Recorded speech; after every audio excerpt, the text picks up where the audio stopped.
Bienvenue dans SUAP le podcast qui vous amène à la découverte du secours et soins d'urgence aux personnes. Je vous souhaite une très bonne écoute. Imaginez, vous arrivez sur un terre, la victime est là, pâle, elle respire vite. Votre regard y cherche quoi immédiatement? Quels signes vitaux vous sautent aux yeux pour l'état circulatoire? C'est vraiment une compétence essentielle pour nous sapeurs-pompiers. Oui, tout à fait. Aujourd'hui, on va décortiquer ensemble cette sémiologie circulatoire, c'est-à-dire comment on lit les signes qui nous parlent de la circulation. Comprendre ça, c'est pouvoir évaluer vite et bien la gravité et puis donner un bilan fiable à la régulation. Essentiel, c'est clair. Prêt? Alors, on plonge dans l'analyse de cette fonction circulatoire. Bon, l'objectif premier, bilan primaire, ça prend 10 secondes max. Y a-t-il une circulation ou pas? On cherche le pouls carotidien principalement.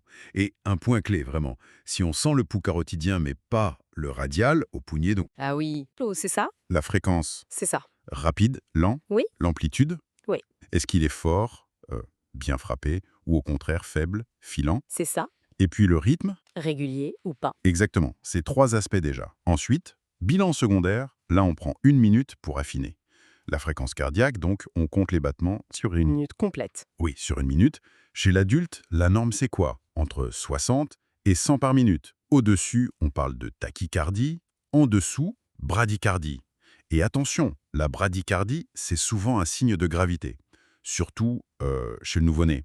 Moins de 60, là c'est arrêt cardiaque imminent. D'accord, très clair. Et bien sûr, si on ne sent aucun pouls carotidien pendant, disons, 10 secondes. Là, c'est l'arrêt. On considère l'arrêt cardiaque, oui, après la fréquence, l'amplitude dont on parlait, la force du pouls. Mhm.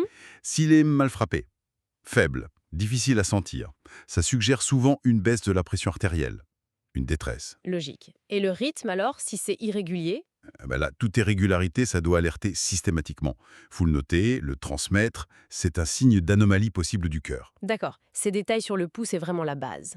Et ça devient encore plus parlant quand on regarde la peau, non? C'est un peu une fenêtre ouverte sur la perfusion des tissus. Exactement, la peau nous dit beaucoup. D'abord, la coloration. On cherche la pâleur. Où ça principalement? Extrémité, visage? Oui, extrémité, visage, et un point super important, surtout si la peau est pigmentée et que la pâleur se voit moins bien, regardez les conjonctives. La face interne des paupières inférieures. C'est ça. Normalement, c'est rose. Si c'est pâle, c'est un indicateur très fiable de mauvaise circulation périphérique. Même si la peau autour ne semble pas si pâle. Très bon rappel. Autre élément clé, le temps de recoloration cutanée. Le fameux TRC. Ah oui, le TRC. Geste simple, on appuie sur l'ongle ou la plume du doigt. Chez l'enfant de moins de 6 ans, on peut faire ça sur le front ou le thorax aussi. On applique combien de temps? 2-3 secondes suffisent chez l'adulte. Chez les moins de 6 ans, on peut maintenir un peu plus, genre 5 secondes. Puis on relâche. Et là, on regarde. On regarde en combien de temps la couleur rose revient. Normalement, c'est moins de 2 secondes. Si ça met plus de temps, Mauvaise perfusion. exactement. La perfusion est insuffisante. Mais attention au contexte, j'imagine. Le froid, par exemple. Ah, très bonne remarque. Oui, un environnement froid peut ralentir le TRC, c'est physiologique. Donc il faut toujours l'interpréter avec les autres signes, le contexte global. C'est pas un signe isolé. Bien noté. Après le TRC, il y a les marbrures. Ça fait peur quand on le voit. Oui, les marbrures, c'est un signe de gravité plus.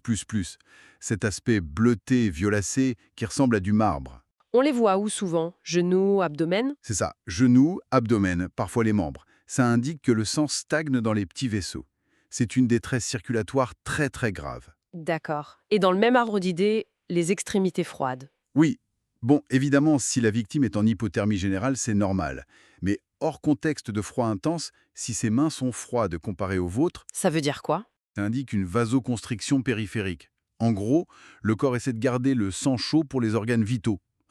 Le cerveau, le cœur, il ferme les robinets aux extrémités. C'est un mécanisme de lutte contre le choc. Et puis il y a les sueurs froides, souvent associées à la pâleur d'ailleurs. Tout à fait. Sueurs froides et pâleur, c'est le duo classique. Ça montre une grosse réaction du système nerveux sympathique. Le corps est en état de stress intense, en état de choc. Et la victime peut nous dire quelque chose aussi. J'ai entendu parler de la soif. Oui, exact. Une sensation de soif intense. Si la victime est consciente et peut le dire, ça peut être un signe. Ça peut indiquer une perte de volume sanguin importante. Une hémorragie interne ou externe. Il faut y penser. Et pour finir, l'outil de mesure, la pression artérielle, la PA. C'est la force du sang contre les artères. Avec les 2 chiffres, souple et diastolique. C'est ça. La systolique, c'est la pression maximale quand le cœur se contracte. La diastolique, c'est la minimale quand il se relâche. Pour l'adulte, on parle d'hypotension si la systolique, le premier chiffre, est à 100 mm de mercure ou moins. 100 mmHg ou moins, et c'est plus bas chez l'enfant bien sûr. Oui, les seuils sont adaptés à l'âge. C'est un indicateur qui peut être un peu plus tardif que les autres signes cliniques, mais il est capital. Une PA basse confirme souvent la défaillance circulatoire. Bon, voilà un tour d'horizon assez complet, mais dense de ces signes circulatoires. Fréquence, amplitude, rythme du pouls, la couleur de la peau, le TRC, les marbrures, la température, les sueurs, la soif, et puis la PA. Chaque détail a son importance pour comprendre ce qui se passe. Exactement. Savoir reconnaître tous ces signes, les interpréter ensemble, c'est ce qui nous permet d'agir vite et bien, et surtout, de passer un bilan clair, précis, au médecin régulateur pour la suite de la prise en charge. C'est vraiment une pierre angulaire de notre boulot en préhospitalier. Et peut-être pour aller plus loin, une question à méditer. Comment est-ce que cette observation attentive, clinique de tous ces signes, parfois très subtils au début, peut nous permettre d'anticiper une dégradation ? Parfois même avant que le scope ou le tensiomètre ne nous le disent clairement. C'est là, je crois, toute la valeur de notre regard de secouriste sur le terrain. Merci de votre attention et de votre fidélité à SUAP le podcast. À très bientôt pour un nouvel épisode à la découverte du secours et soins d'urgence aux personnes.